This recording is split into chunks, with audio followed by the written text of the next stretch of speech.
अस्सलामुअलैकुम दोस्तों, आज मैं आपके लिए ईद स्पेशल के लिए लेकर आई हूँ बहुत ही ख़ास स्पेशल मीठा बनाने की रेसिपी। ईद पर सिवैयाँ शीर ख़ुरमा तो बनता ही है, लेकिन अगर आप कुछ हटके कुछ नया मज़ेदार बनाना चाहते हैं तो मेरी ये रेसिपी ज़रूर बनाइएगा। अगर आपको भी ईद पर वाह वाह करवानी है मेहमानों से और लेनी है डबल ईदी, तो बनाएं ये मज़ेदार मीठा अपने मेहमानों के लिए। जो भी खाएगा वाह वाह करते नहीं थकेगा। बहुत ही मज़ेदार बिल्कुल शादियों वाला लबी शीरी आज हम बनाएंगे। तो चलिए इसके लिए रेसिपी देख लेते हैं। तो यहाँ पर मैंने पानी बॉयल होने के लिए रख दिया था, तो साथ ही में दूसरे फ्लेम पर दूध भी बॉयल होने के लिए रख दिया है। सिर्फ 1 लीटर दूध यहाँ पर लिया है। दूध में देखिए उबाल अच्छी तरह से आ चुका है, तो गैस का फ्लेम यहाँ पर लो कर देंगे। और पानी भी देखिए यहाँ पे गर्म हो चुका है, इसमें बबल्स बनना शुरू हो चुके हैं। तो मैंने आधा कप सिवैयाँ ली हैं, रंगीन सिवैयाँ, तो ये इसमें ऐड कर देंगे। अब हमने सिवैयों को 3 से 4 मिनट के लिए बॉईल करना है। तो जैसे ही पानी में उबाल आ जाएगा तो 3 से 4 मिनट तक इन्हें उबाल लेंगे और इसके बाद हम इसका पानी स्ट्रेन कर लेंगे स्ट्रेनर में। तो आपने भी इसी तरह से सिवैयों को बॉईल कर लेना है। अब 1 अदद बॉल लेंगे, इसमें 4 टेबल स्पून आपने कॉर्नफ्लावर लेना है। अगर आपके पास कॉर्नफ्लावर नहीं है तो फिर आप इसकी जगह पर वनीला कस्टर्ड पाउडर का भी इस्तेमाल कर सकते हैं। तो मैंने यहाँ पर 3 चम्मच लिए हैं, लेकिन ये बाद में मुझे कम लगे थे तो इसलिए मैंने 1 चम्मच इसमें मज़ीद और ऐड किया था। तो इसीलिए आपने 4 टेबल स्पून कॉर्नफ्लावर लेना है और इसे आधे कप पानी में अच्छी तरह से मिक्स कर लेना है।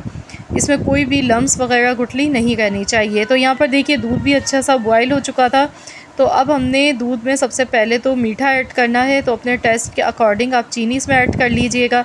मैंने यहाँ पर आधा कप इसमें चीनी का शामिल किया है। मिक्स कर लेंगे, इतनी देर पकाएंगे कि चीनी इसमें अच्छी तरह से मिक्स हो जाए।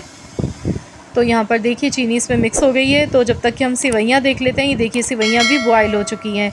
तो बस इसी तरह से हमें इन्हें बॉयल करना था, बहुत ज़्यादा इन्हें बॉयल मत कीजिएगा। तो इन्हें हम निकाल लेंगे, पानी इसका ये फेंक देंगे और स्ट्रेनर में निकाल के इन्हें ठंडा होने के लिए रख देते हैं। तो यहाँ पर देखिए चीनी भी इसमें अच्छी तरह से मेल्ट हो गई है और दूध अच्छी तरह से पकने लगा है। अब इसमें जो कॉर्नफ्लावर हमने मिक्स करके रखा था, थोड़ा थोड़ा करके हमने ये शामिल करते जाना है। एक हाथ से चम्मच चलाएंगे, एक हाथ से हमने इसमें कॉर्नफ्लावर ऐड करना है। वरना क्या होता है कि अगर आप डायरेक्ट कॉर्नफ्लावर डालेंगे, चम्मच लगातार नहीं चलाएंगे तो इसमें गुठलियाँ बन सकती हैं। तो इसीलिए आपने इस चीज़ का थोड़ा सा ध्यान रखना है। दूध को हमने अच्छी तरह से पकाना है, ना तो ये बहुत ज़्यादा गाढ़ा होना चाहिए ना पतला होना चाहिए। अब ये पतला है थोड़ा सा, तो इसे मज़ीद और गाढ़ा होने तक हमने पकाना है। तो यहाँ मैंने इसमें मज़ीद और 1 टेबल स्पून कॉर्नफ्लावर शामिल कर दिया था। तो ये देखिए दूध बहुत अच्छा सा गाढ़ा हो चुका है, इसे ठंडा होने के लिए रख देते हैं। तो यहाँ पर मैंने इसे ठंडा होने के लिए रूम टेम्परेचर पर रख दिया था। इसके बाद मैंने 2 घंटे के लिए इसे फ्रिज में रख दिया था। तो ये खूब अच्छा सा ठंडा हो चुका है, लेकिन अभी आप देख रहे हैं कि इसमें थोड़े से लम्स नज़र आ गए हमें। लेकिन हमने अभी क्या करना है, यहाँ पर इसमें फ़्रेश क्रीम शामिल कर देनी है।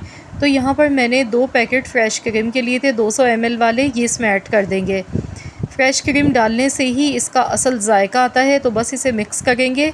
तो मैं यहाँ पर विस्कर की मदद से इसे अच्छी तरह से मिक्स कर लेती हूँ, ताकि ये बिल्कुल एकदम शाइनी सा हो जाए और इसमें कोई भी लम्स वगैरह ना दिखे। जिस तरह से क्रीमी सा शादियों में हम खाते हैं लबे शीरी, उसी तरह की थिकनेस होनी चाहिए। तो ये देखिए मैंने विस्कर से अच्छी तरह मिक्स कर लिया। अब जो हमने सिवैयाँ बॉयल करके रखी थी, ये इसमें ऐड कर देंगे। अगर आपको लगे ये आपस में जमने लगी हैं तो आपने क्या करना है, स्ट्रेनर में ठंडा पानी डालना है। एक बार इसमें से पानी निकाल दें तो ये एकदम अलग अलग हो जाती हैं, आपस में चिपकती नहीं है। तो यहाँ मैंने खुशबूदार सिवैयाँ भी इसमें रंगीन सिवैयाँ ऐड कर दी हैं। तो ये बाज़ार से इजीली मिल जाती हैं, खुशबूदार रंगीन सिवैयों के नाम से आप कहेंगे तो ये आपको इजीली किसी भी ग्रॉसरी स्टोर से मिल जाएंगी।